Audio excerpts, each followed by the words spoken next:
Mon nom est Pierre Bergeron et bienvenue au campus virtuel de l'Église communautaire Mountain View, une église où tous sont invités à découvrir et expérimenter Jésus pour ensuite influencer leur communauté. Aujourd'hui, c'est le 28 juin, la dernière journée du mois.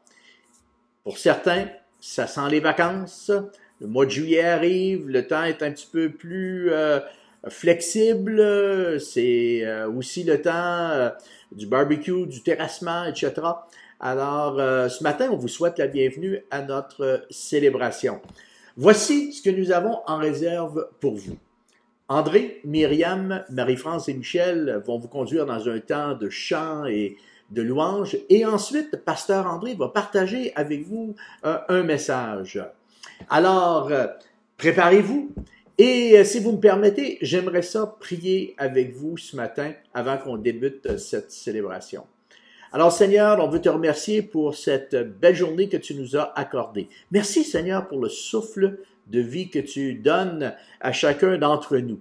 Seigneur, nous débutons cette célébration avec cette parole du psalmiste qui dit « Voici le jour que Dieu a créé, qu'il soit pour nous un sujet de joie. » Alors, Seigneur, nous voulons ouvrir nos cœurs à l'œuvre de ton Saint-Esprit, à la parole que ton Saint-Esprit va souffler à nos cœurs selon le besoin de chacun. Et comme la prière que tu nous enseignais nous dit, que ton règne vienne et que ta volonté soit faite sur la terre. Que ta volonté, Seigneur, soit faite dans nos vies, dans nos familles, dans nos communautés, dans notre belle province, dans notre pays. Seigneur, que ta volonté soit faite sur la terre. Et c'est dans le nom de Jésus que nous avons prié.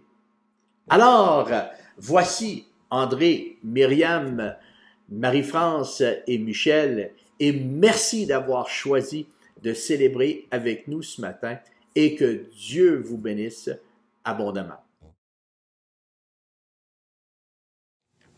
Bon dimanche matin tout le monde, j'espère que vous allez bien. À tous ceux qui sont à la maison, ceux de ECM et tous ceux qui nous regardent de l'extérieur, on est vraiment contents de vous avoir avec nous.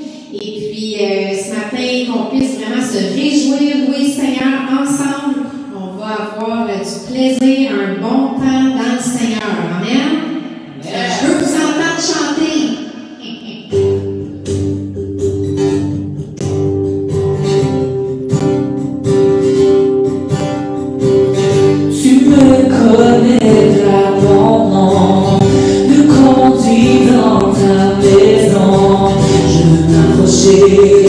De rencontrer, tout en lui chanter la beauté de ton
Thank you.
relâche s'il te plaît.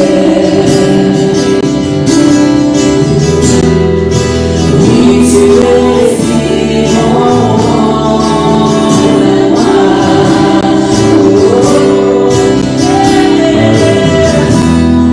Je me sentirai si m'appelles la voix. Oui,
Bonjour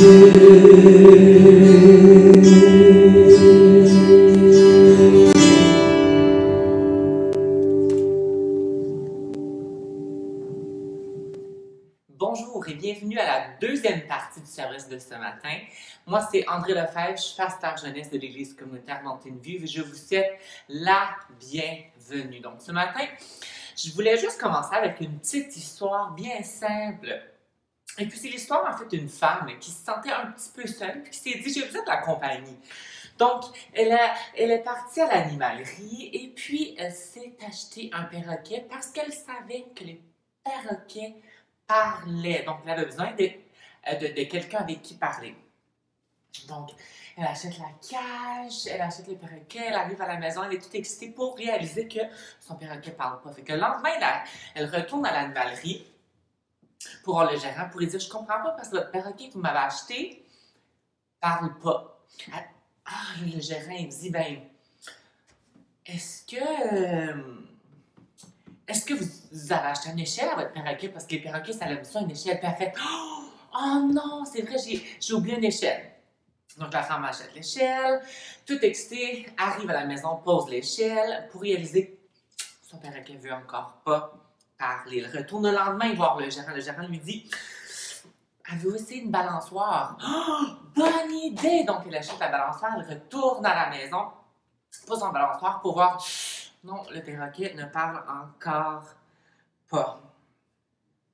Il se réveille le lendemain, malheureusement, son perroquet est mort. Elle retourne à l'animalerie pour dire « Je comprends pas, je me suis réveillée ce matin et mon perroquet est mort. » Puis le gérant dit « Mais as-tu réussi à dire quelque chose avant de mourir? » Et la femme dit au gérant « Oui, il a soupiré avec un peu de souffle et a dit « Ils vendent pas de nourriture dans cette animalerie? » Tout ça pour dire que des fois, on manque ce qui est essentiel à notre vie. Et c'est de là, en fait, que mon titre a été inspiré, vous allez voir à l'écran, qui est numéro 1. Vous savez, alors que cette pandémie a commencé, alors que cette quarantaine a commencé, moi, je me suis dit, oh yes, tu sais, je travaille de la maison, je vais avoir encore plus de temps passé avec Dieu, je vais avoir encore plus de temps à lire ma Bible, plus de temps à écrire des chants, plus de temps à louer. Et puis la réalité, c'est que c'est pas nécessairement ça qui s'est passé. Souvent, quand on a le plus de temps, c'est là qu'on passe le moins de temps avec Dieu. Et puis c'est là que je me suis réalisée, et qui est mon premier point ce matin, c'est que ma relation était devenue, ou ma relation était devenue sur pilote automatique. Donc je me suis posé la question, est-ce que ma relation est sur le pilote automatique? Vous savez que le cerveau, c'est quelque chose qui est très pertinent. Et puis, pour ceux qui ne savent pas, premièrement, ce que c'est le pilote automatique, je vous le mets à l'écran. Donc, un pilote automatique est un dispositif de conduite automatique d'un véhicule sans intervention humaine. Il s'agit plus précisément d'un système utilisé pour contrôler la trajectoire d'un véhicule sans qu'un contrôle constant par un opérateur humain soit nécessaire. Donc, je ne sais pas pour vous si ça vous arrive des fois, mais souvent, quand je travaillais au Winners comme manager, souvent, alors que mon chiffre terminait, je me rendais chez nous et je ne réalisais même pas par quel chemin je passais. Je ne réalisais même pas que tout d'un coup, j'étais arrivée à la maison. Je ne sais pas si ça vous arrive, je ne sais pas si vous êtes comme moi, mais mon cerveau était sur pilote automatique. Pour ceux qui ne savent pas, vous demanderez à ma femme, mais moi, tout ce qui est routine matinale est souvent fait sur le pilote automatique. Je me réveille, puis on dirait que tout doit être placé à la bonne place parce que si je ne trouve pas ma pâte à dents, si je ne trouve pas mon déodorant, si c'est pas placé à la bonne place, j'ai l'impression que je vais comme prendre quelque chose d'autre pour me le mettre en dessous du bras ou quoi que ce soit.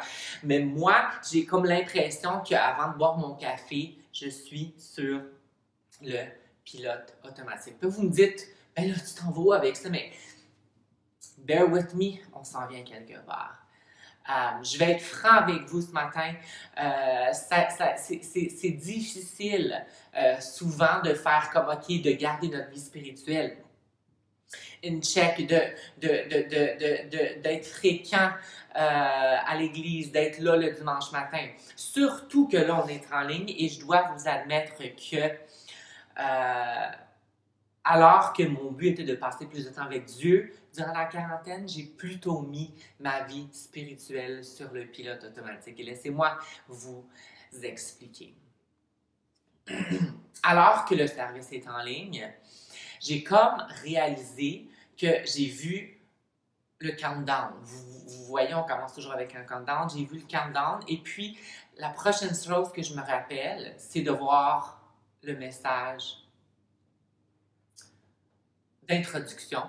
Ensuite, la prochaine chose que je me souviens d'avoir vue, c'est le logo qui apparaît à la fin de la vidéo. Et puis, ça m'a comme fait réaliser, allô André, est-ce que ta vie est sur pilote automatique? Est-ce que ta vie spirituelle est sur le pilote automatique? Et puis, je ne sais pas si vous êtes comme ça présentement, je ne sais pas ce que vous vivez présentement, mais c'est comme si ma vie spirituelle était devenue un checklist. Est-ce que j'ai lu ma Bible aujourd'hui? Check. Est-ce que j'ai prié aujourd'hui? Check. Est-ce que j'ai participé au dimanche matin? Check.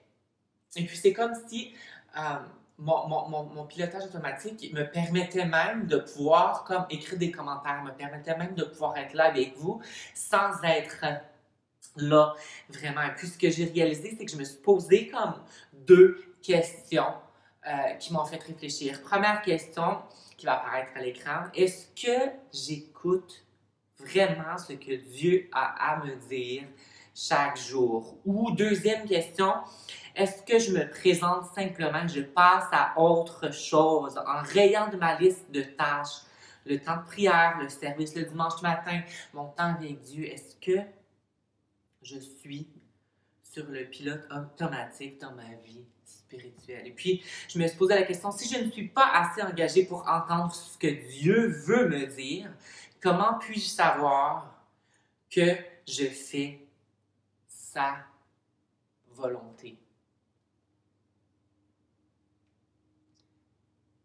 Guys, qu'est-ce qu'on fait de notre temps?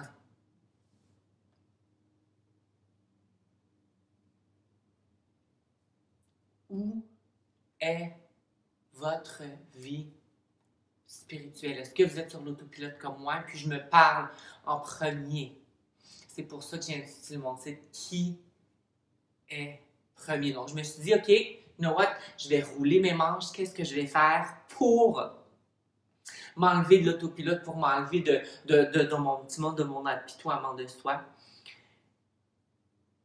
Et ce qui m'emmène à mon deuxième point, c'est qu'est-ce que ça veut vraiment dire de mettre Dieu en premier? J'aimerais vous envoyer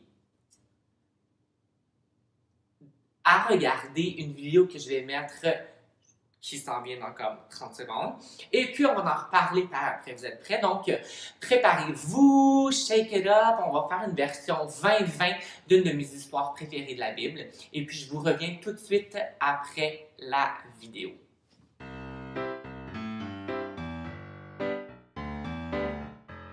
J'ai le temps de celui-là, après tu cherches tout ça. Oui, il est 100 ans. Tu peux l'acheter? Oui, il est bien. Il est ça. Il est soldé à ce moment. Ouais. C'est Jésus? Déjà? Ben écoute, apparemment, il peut parler en juin. Pourquoi déjà? Comment ça déjà? Je pense que c'est Jésus. Non. Attends. Mais il a dit ça, il va être prêt. 2 secondes! Il n'est pas prêt encore, il est supposé arriver. C'est correct, ça va? Comme ça, il marche, il reste bon. Hey! Ça va?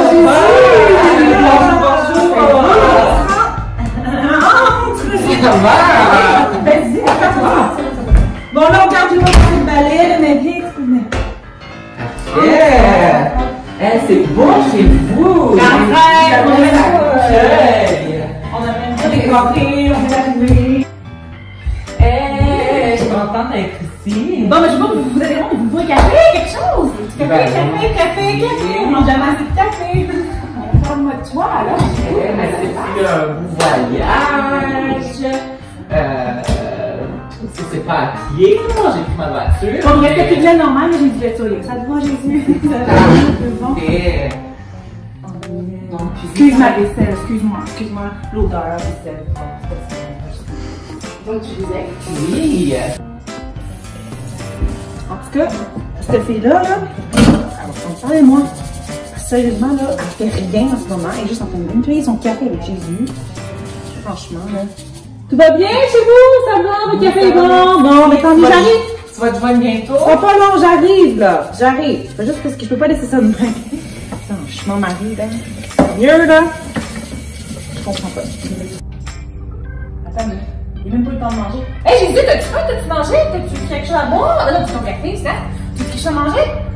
J'ai fait, attends, hier, j'ai fait un de ces gâteaux aux bananes. Des cœurs sans gluten, sans avoine, sans beurre. C'était cœur. T'as vu-tu? Quand je te sers ça, là, tu peux pas manger encore. Voyons, chez nous. Ah!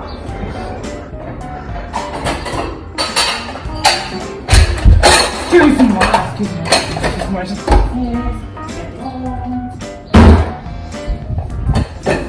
Ça va bien, mon mari? Ça va bien? Oui, moi. Je te sers une part, vas-y. Tiens. Mange-la pas tout de suite, attends un petit peu. Excuse-moi. Et... Hashtag sans gluten. Et tiens! Bon, en tout cas, en veux-tu une part, toi aussi, Marie? Non, merci, c'est gentil. Ben, j'espère parce que t'as bien fait en ce moment. Excuse-moi, Jésus, mais c'est parce que regarde, ça fait depuis tantôt que je cours. Marie prend plein de temps avec toi. Moi, j'ai pas le temps de parler avec toi encore. C'est beaucoup, Marthe, mais c'est que Marie a pris la bonne décision. Moi, je suis ici pour passer du temps avec vous. Mais ce fut un plaisir, mais moi, je dois partir. Déjà? Ben, t'as même pas le temps de manger ton gâteau encore. C'est quoi ça parle? Merci beaucoup, Marthe, pour le gâteau, mais est-ce que je peux l'avoir pour emporter parce que moi, je dois déjà partir. Déjà? Bon, en tout cas, quoi qu'il arrive, Jésus, on était vraiment content que tu passes. C'était vraiment bon de passer du temps avec toi. J'ai vraiment aimé ça pour comme, apprendre à te connaître, là. J'espère que tu vas revenir, là. Bien sûr. Je vais travailler avec toi. Fais attention à toi sur la route. Merci. À la prochaine. Bye.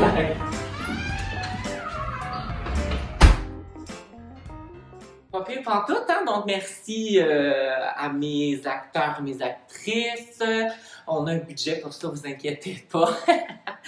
Faut même avoir du fun des fois. Donc, la morale, en fait, de l'histoire, d'une de mes histoires préférées, en fait, c'est Put God First. Qu'est-ce que vous en pensez? Comment vous avez vu les personnages? Comment vous vous êtes sentis? Est-ce que vous êtes plus comme Marthe? Est-ce que vous êtes plus comme Marie?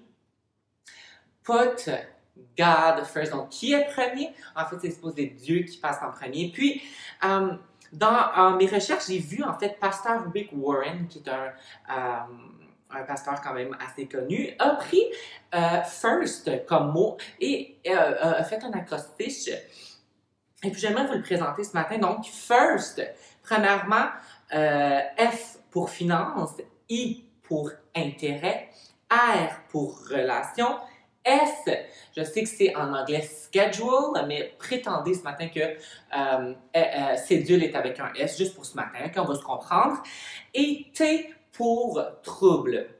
Donc, en fait, pourquoi je vais vous montrer ça ce matin? C'est parce que j'ai décidé dans ma vie de faire un changement et de dire, you know what, moi, je décide pour ma vie de mettre Dieu en premier, de mettre Dieu first. Donc, on va aller brièvement ce matin voir l'acrostiche first pour qu'on puisse voir ce que c'est mettre Dieu en premier. Donc, premièrement, F pour finance. Vous allez me dire, OK, pourquoi qu'on commence avec finance? Pourquoi qu'on parle avec ça? Je sais que c'est un sujet un peu touchy, pardon. Mais il n'y a pas d'autre alternative. Il faut parler de mettre Dieu en premier dans nos finances. maintenance. Puis on va dans Proverbe 3, 9 à 10, qui dit « Honore l'Éternel en lui donnant une part de tes biens et en lui offrant les prémices de tous tes revenus. Alors tes greniers regorgeront de nourriture et de cuves déborderont, et tes cuves, déborderont de vin. » Là, je ne sais pas si vous aimez le vin ou pas, mais moi, j'aime ça. Et puis, on voit en fait que Dieu a dit que l'argent est le test numéro 1 de nos priorités. Puis, on ne se le cachera pas. C'est comme, des fois, on pense qu'on est ici sur Terre pour ramasser tout simplement de l'argent, pour essayer de la gagner, pour la dépenser, pour la sauver, pour la protéger, pour pouvoir en donner à la prochaine génération. Et puis, souvent, c'est ce qui prend le dessus. Mais est-ce que notre argent est à Dieu? Est-ce qu'on lui offre notre argent? Donc, Deutéronome 14, 23 nous dit « Tu mangeras devant l'Éternel ton Dieu à l'endroit qu'il choisira pour y faire résider son nom, la dîme de ton blé, de ton vin nouveau, de ton huile, ainsi que les premiers-nés de ton gros et de ton petit bétail. Ainsi, tu apprendras à toujours craindre l'Éternel ton Dieu. » Je paraphrase, le but de la dîme est de vous apprendre à mettre Dieu en premier dans votre vie. Puis vous vous posez peut-être la question, c'est quoi la dîme? En fait, c'est 10% de tout ce qu'on gagne. Ma question pour vous, est-ce que vous mettez Dieu en premier dans vos finances? F pour finance, donc I pour intérêt. Est-ce qu'on met Dieu en premier dans nos intérêts, dans notre carrière, dans nos loisirs, dans nos passe-temps? Est-ce qu'on lui donne la première place dans nos intérêts? 1 Corinthiens 10, 31 nous dit « Ainsi que vous mangiez, que vous buviez, bref, quoi que ce soit que vous fassiez, faites tout pour la gloire de Dieu. » Est-ce que ça l'inclut partir en vacances? Oui! On part en vacances avec Dieu. On mange à la gloire de Dieu. On joue au golf à la gloire de Dieu. On peut aller pêcher même à la gloire de Dieu. On collectionne des thèmes à la gloire de Dieu. Tout ce qu'on fait, on doit rendre gloire à Dieu. Comment on fait ça? Donc, tout ce qu'on fait, fais-le pour Dieu avec une attitude de gratitude.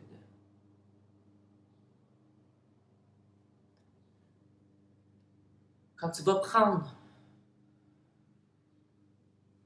une ride de bicycle ou de vélo, est-ce que tu te dis « Merci Seigneur de m'avoir donné des jambes » Est-ce que tu dis « Merci Seigneur de m'avoir donné le cardio nécessaire pour faire du vélo » Et puis, là où je veux mettre l'accent ce matin, c'est qu'on voit ou on connaît les priorités d'une personne par ce qui l'excite. Je répète, on voit les priorités d'une personne par ce qui l'excite. Donc, qu'est-ce qui vous excite, vous? Si on parle des parents, les parents parlent tout le temps de leurs enfants. Il y en a qui sont obsédés par les voitures. Il y en a qui sont obsédés par la musique. On le voit, on l'entend parce qu'on les voit toujours excités quand ils parlent de leur voiture ou de la musique. Mais est-ce que on est excité par Dieu? Est-ce qu'on parle de lui? Est-ce que c'est lui qui nous motive? Est-ce que c'est lui qui est au centre de nos intérêts?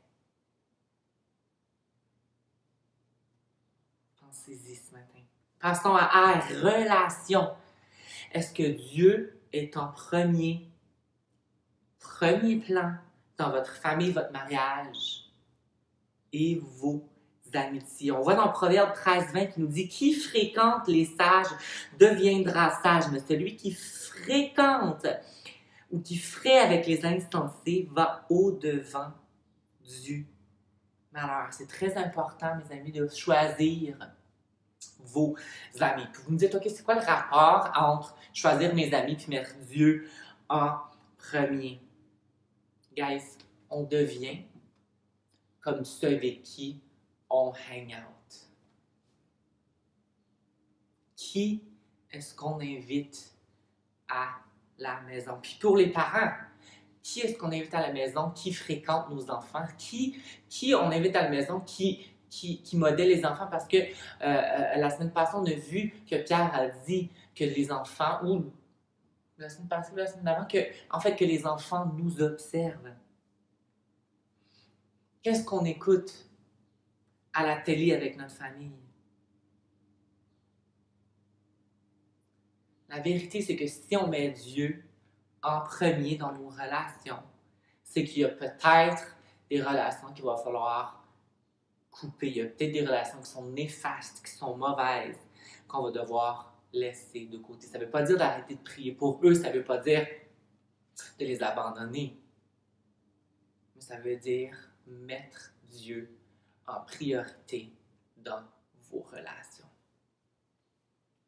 Est-ce que vous mettez Dieu en premier dans votre mariage? Est-ce que vous mettrez Dieu en premier avec vos enfants, avec vos amis? S pour schedule, je sais que c'est en anglais, mais on va faire semblant que cédule, c'est S-E-D-U-L-E en français, OK? Juste pour ce matin.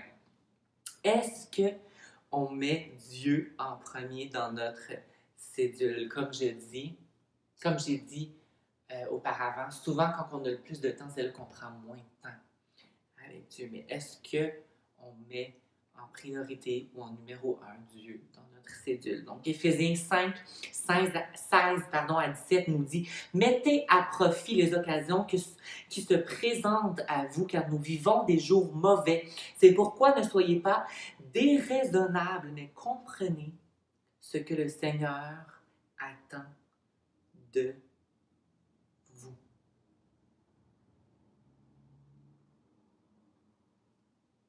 Est-ce que vous prenez du temps avec Dieu tous les jours? Puis ce que j'ai réalisé pour moi, c'est que c'est pas nécessairement comme un gros 3 heures par jour. C'est est-ce que vous avez une relation avec lui? Dans le sens que quand j'appelle ma mère, est-ce que j'appelle Dieu? Est-ce que je l'écoute? Est-ce que j'écoute son opinion? Est-ce que je converse avec lui? Est-ce que j'ai un temps avec lui? Est-ce que je prends un moment de tranquillité avec lui? Est-ce que je sens un besoin de prier quotidiennement?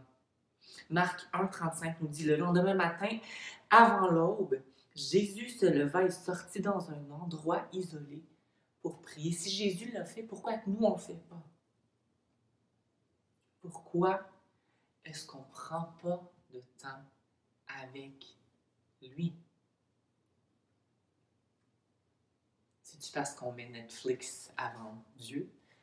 C'est-tu parce qu'on met notre époux, notre épouse avant Dieu? C'est-tu parce qu'on met nos enfants avant Dieu? Qui est numéro 1 dans ta cédule? Finalement, first, se termine avec T, donc nos troubles, dans nos problèmes. Est-ce qu'on met Dieu en premier dans nos problèmes? Souvent, et moi je parle de ma vie, moi souvent quand il y a un trouble, j'essaie par mes propres forces. Je me suis dit, ok, j'ai tout essayé, maintenant je vais prier.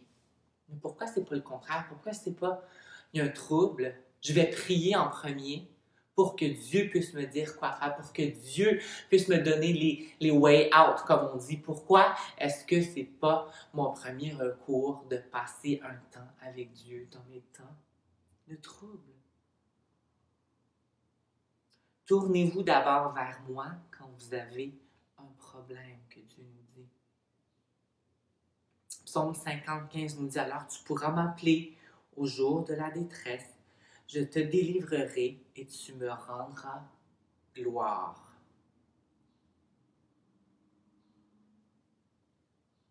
Comment va votre first ce matin? Qui est numéro 1 dans cet acrostiche? Qui est numéro 1 dans vos finances? Qui est numéro 1 dans vos intérêts? Qui est numéro 1 dans votre relation, dans votre cédule et dans vos troubles? Ce matin, c'est pas pour condamner personne, mais c'est pour qu'on puisse réaliser en tant que famille l'importance de mettre Dieu en premier plan dans toute chose. Vous regardez sûrement mon arrière-plan. Oui, vous êtes dans ma nouvelle maison. Je vais faire une petite mini-tournée bientôt. Alors, suivez-moi. Mais j'ai des questions pour vous alors que vous me suivez. Et hop! Suivez-moi. Donc, pour ceux qui ne savent pas, moi, je travaille de la maison. Donc, voici mon bureau.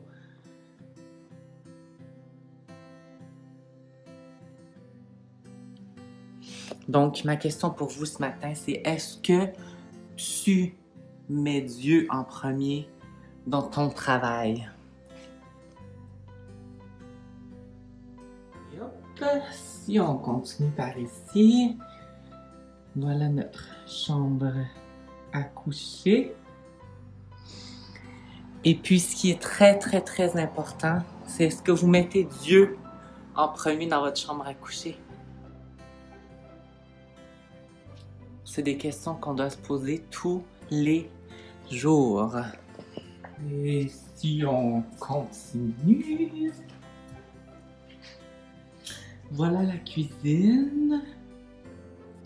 Donc, quand on est en train de préparer la cuisine, quand on est en train de préparer le souper, puis un enfant qui nous crie après, puis que le mari ou la femme est en train de plier le linge à l'autre bout de la maison, est-ce que on met Dieu en premier dans notre cuisine? Si on continue, quand on est dehors, et puis les gens nous regardent, et puis nos voisins sont là, est-ce qu'on met Dieu en premier quand on est en train de bronzer, quand on est assis dehors? Est-ce que les gens nous entendent crier? Est-ce que les gens, quand ils nous regardent, voient Dieu en premier? Qui est numéro 1? Prenez cette semaine, prenez le temps de réfléchir. Si Dieu n'est pas le premier, what's wrong? Qu'est-ce que je peux faire? Commencez par first. Commencez par mettre Dieu en premier dans vos finances. Commencez à mettre Dieu en premier dans vos intérêts, dans vos relations, dans votre cédule et dans votre temps. S'il faut, prenez-en un à la fois. Mais je vous le dis, si on met Dieu en premier,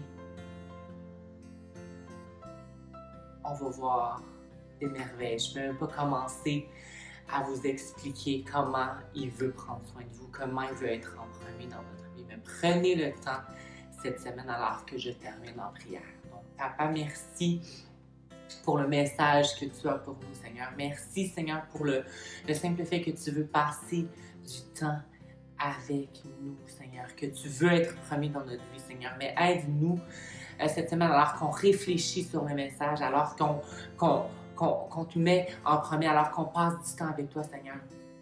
Ma prière, c'est toujours que on puisse vouloir passer du temps avec toi, Seigneur. Mon désir, c'est que tu puisses être premier dans notre vie, Seigneur, pour que tu puisses venir combler, que tu puisses venir guérir, que tu puisses, Seigneur, venir fructifier ce qu'on a à t'offrir, Papa. Donc, merci pour ce message, Seigneur, et je prie qu'en tant qu'Église, qu'en tant que frères et sœurs, qu'en tant que famille, Seigneur, qu'on puisse te mettre en premier plan. Donc, je vous pose la question une dernière fois ce matin. Qui est number one? Qui est le numéro 1 dans ta vie? Donc, merci d'avoir participé ce matin et bonne semaine à vous.